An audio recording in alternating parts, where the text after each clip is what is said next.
Hey folks, Dauber812 here. I got a million things to show you today, so I'm going to try to go as fast as I can. It's good to be back. None of this is going to be too detailed. Just want to show off some of my new blades and show you what's going on these days. After I made my last video, I bought a Bark River Micro Canadian 2 knife. And just because I thought it was so cool to have a fixed blade knife to carry around instead of a folding knife, and I ended up falling in love with this thing, using it for everything. I took it to work every day, and you know, I've been fairly abusive to it. As you can see, it's no worse for wear. I mean, it's you know, there's a little bit of, you know, a few small scratches and stuff, but that's about it. I mean, it's awesome. Anyways, so I bought this thing and I fell in love with it, and so I thought, well, gee, I want to check out some more of their knives. So this was the first knife, and so I thought I'd go for one of their tried and true knives that everybody knows about. So I got myself a Bark River Bravo 1 knife. Now this model's a few years old. It's just tool steel, and it's got the jimping and everything. And it's a really tough knife. It's a really cool knife. It's you know, I think that's 3/16 stock. You know, I mean, it's a very solid knife, and very well made. It's skeletonized underneath to have a really good balance to it, and I'm sure if you look around online you can find the whole story behind the Bark River Bravo 1 knife. You guys remember in one of my previous videos I showed you my Canadian belt knife made by Grommen Knives of Pick 2, Nova Scotia, Canada. I found out that Bark River made their version of a Canadian belt knife called the Canadian Special. So I had to get my hands on one of those. This is what the heck is this one? Oh, that's the Jade Green Elder Burl scales, and you can see it's form fitted for your fingers. It's very thick, very stout scales, like when you hold them in your hand. I mean, you got a handful. I have big hands, and this knife is really a handful. And I mean, it's just it's got to be one of the most perfect designs for a belt knife ever made. The thing is awesome. I haven't beat on this one too much, but nonetheless, it's not a safe queen either. It comes out and plays. So anyway, so I got that one, and then I found out there was a whole bunch of knives in this Canadian Special. This is being the smallest, the Micro Canadian 2, and this being, I guess, the flagship, or the blade that started the whole series, I think, was one that was one size smaller than the Canadian Special, and that knife would be the Little Canadian. This is a Little Canadian in the CPM 3V steel, as a higher RC hardness, Rockwell hardness, and it's supposed to hold an edge much better. This one here is aged copper burl.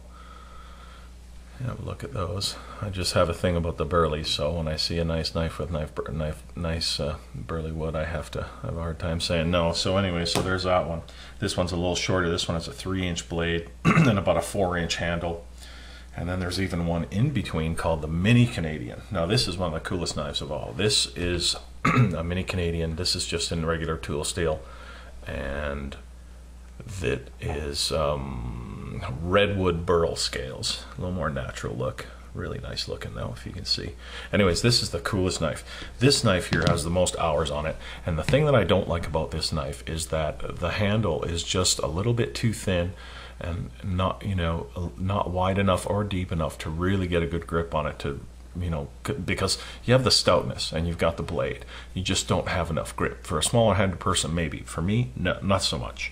Now, this knife has, I think the blade is maybe 1/8 of an inch longer, but you can see it's much thicker, and it's, you know, maybe 1/4 inch longer, the scales. And so this allows you to really get a good grip to make this little blade do anything that you want it to do. I really love this knife. This one's got some use on it. I dropped it and chipped a little bit of the redwood out of it already. So, you know, again, you know, I haven't beaten the hell out of it too much, but but it's always been there when I needed it, and I love this. This is like the perfect size everyday carry belt knife for me. Okay, so there you go. So we got the mini Canadian, or the mini Canadian, the micro Canadian, the little Canadian, and the Canadian Special. The Bravo 1. What else do I got? One of their newer knives. This is the Bark River Trail Buddy. And this is purple elder burl. Again, like I said, I'm a sucker for the burleys. So this knife, this knife has kind of a, I don't know what, what's the correct term? Badass blade. And this one has a little bit thinner scales and shorter handle. My hands are just a little bit wide for this knife. So although I really like this knife, there's just, either I've got to carry it and choke it with 3 fingers, or else I end up digging the corner of the blade into my big fat knuckle right there. So for me, it's just a little bit small. But don't say anything, it was a gift from wifey, so I'm keeping it for now. And anyways, cool scales on it, and a really badass looking knife. Like, that's a really nice knife to just have sitting there, you know. That is the Trail Buddy. The last couple of Bark River knives I got to show you, excuse me, are 2 older knives that I kind of found at a place online that had new old stock from a couple, 3 years ago. This one is the Bark River Mini Skinner. This one is just in tool steel as well. It's crimson gold elder burl scales, as well as mosaic pins, if you can see those. So anyways, this knife, like I said, I just got this one, so I've only had it for a month or so, but it seems like the perfect skinning knife. I mean, it really fits in my hand well. It has a nice curvature to it, you know, for turning upside down, and yeah, I'm looking forward to field testing this one, definitely.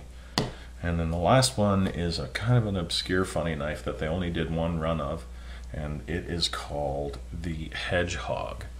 This is a hedgehog in purple and teal elder burl. You can see there. This is a really cool knife too. This knife has a spear point blade, as you can see, and it's beveled on the top as well, so it gives a look of a, you can see there.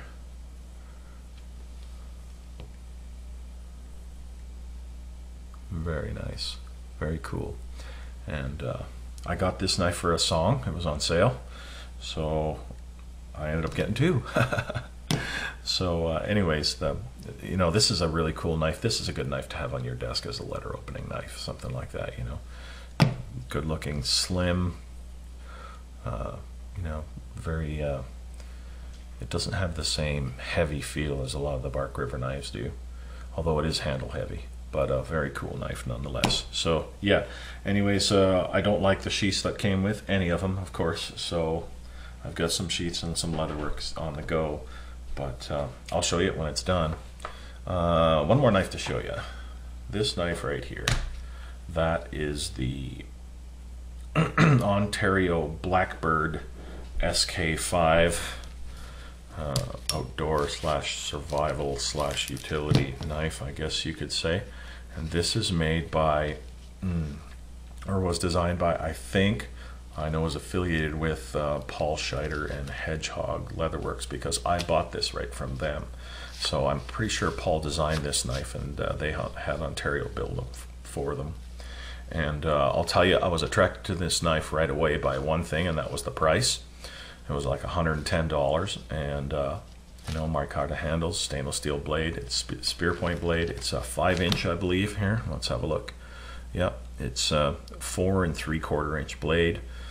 The scales are canvas micarta, they appear to be, and you know, it's a nice fitting knife. It's a very flat, squared off handle. You can see there, very flat and squared off. And so, you know, if it had a little bit more contouring to it, which I'm sure I could do myself as well, but if the scales were a little more contoured, I'd like it just a little bit more. But it's, you know, you can tell it's really designed, it's, you know, to be a hard use knife. I think this is the kind of knife, when you know, I've tinkered around in the backyard and hacked around with it and stuff in the back 40, but I haven't really beaten on it too hard yet. I just kind of almost done re-edging it to a convex edge. I've kind of fallen in love with the convex edge and all the Bark Rivers. It's just a superior edge, has more strength behind it, and it's easier to keep sharp. So I converted all my other knives anyways, are in the process of. So blam, a whole ton of knives to show you. And like I said, as I make sheaths and stuff, I wait for the right stuff. Like I want to do exotics and that, so I wait till I find some, you know, lizard skin or something that really goes nice with the scales and stuff before I. So when I find, you know, there's a few things I got going, and let's see, what have I got going? Oh, this knife that has started the flood of emails and messages of, can you build me a sheath? Can you build me a sheath? Oh my Lord. Thank you, first of all, to all the people who called and said, you know, would you make me a sheath? To those of you who really wanted a sheath and I didn't get back to you, I apologize. I was overwhelmed, and it was very difficult because I was spending a lot of time with each inquiry, and a lot of the inquiries were for a BK2 sheath, and when they found out the sheath cost, you know, more than the knife, I never heard from them again. And so, you know, understand this, you know, I can make these things for you. Here's one I just made for my friend in all black snaps and everything. Kind of cool. But I still, you know, I make them. I've made a bunch for friends, and you know, I can make them all the same. I can make them different.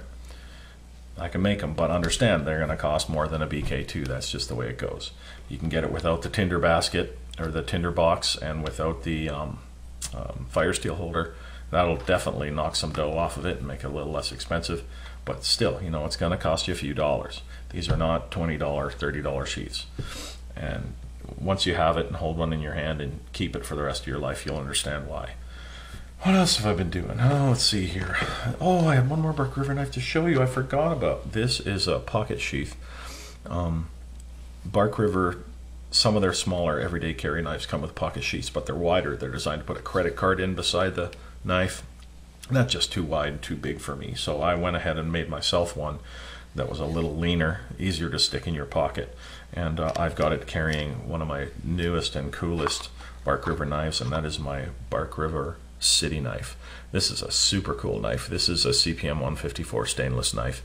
This is black paper micarta scales with jade malachite spacer and white liners. I ordered it this way and waited a few months to get it, and man, what a beautiful knife. I also had a Bark River Essential, and I ended up giving it to my father-in-law as a gift, but also a very nice knife. So anyways, I made this for that. I carry my City knife in here, as well as my Phoenix PD30 flashlight. And so yeah, I just made that the other day. What else I showed you? I just made this for my buddy. I'm in the middle of, I have found some good stuff for this knife along the lines of something like this. I want to carry the knife and a fire steel, and so I designed this and made this. I have to put a back on it yet. I haven't, but I got the front already. Well, the back piece I had didn't work out, so I have to make another one. But this is inlaid with ostrich. And so you can see how the colors line. It's going to look when it's in there. That'll be pretty cool. So finishing off that. So I do have some stuff on the go, and you know, I was, like I said, I was busy at my work and all that kind of stuff, and this is the time of year when I have the most time. So I thought I'd blam out another video, show you guys my new knives, and again, I'll talk to you guys soon as I get some more sheaths, something different to show you. I'm working on some really cool stuff. I'm working on a sheath for these two, survival sheath, so I'm gonna put those together on a survival sheath, and that'll be pretty cool. The Bravo one and the Micro Canadian, and I got this one on the go. I got something in mind, you know, no offense, I think the sheath, for what you pay for, I think you get an awesome sheath with this Blackbird, but I'm going leather, so I haven't decided which design I'm going to do. I think because the scales are flat and everything, I'm going to do something similar to the, you know, the shape and style of sheath, but just blam it out with some leather instead, make it tough and mean. And yeah, so anyways, thanks for watching my videos, guys, and if you got any questions or you want to talk about knives or whatever, just right down there, leave a comment. Peace out.